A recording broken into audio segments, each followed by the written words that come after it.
Evet. 5 dakika bir yukarı çıkacağız, ondan sonra basın.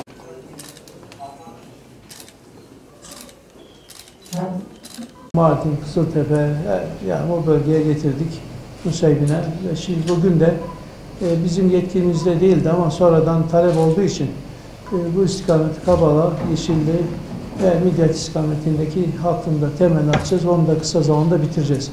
Böylece menba gibi su, beyaz sudan her tarafı yağlanmış olacak. Yani bu Başbakanımızın Mardin'e ne kadar büyük önem verdiğini açık seçik göstergesi.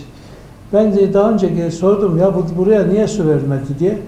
Nereden su vereceksiniz diye aşağı yukarı 30 yıl düşünmüşler. Karar verememişler. 30 yıl. Yani dolayısıyla ben bir gece Midyat'tan girdim bir akşam üzeri. Oradaki dar vadiden geçerek beyaz suya ulaştım. Ve orada kimse de bilmiyor. Teptili kıyafetle baktım.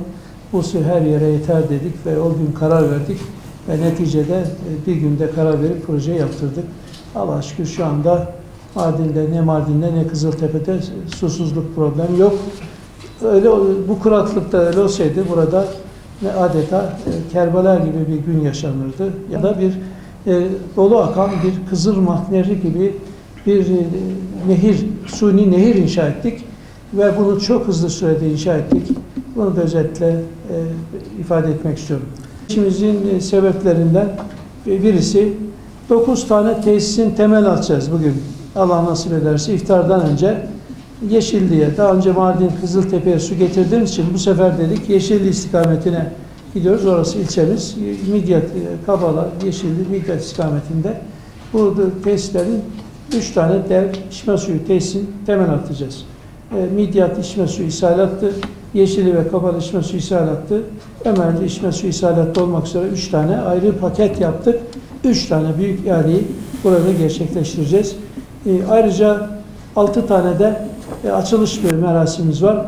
Dolayısıyla 3 temel atma, 6 tane de açılışla 9 tesisin bugün temel atma açılış merasimi yapıyoruz. Ve 65 milyon TL bunun, pardon 61 milyon TL. Sadece bunların maliyeti. İnşallah hayırlı olmasını diliyorum.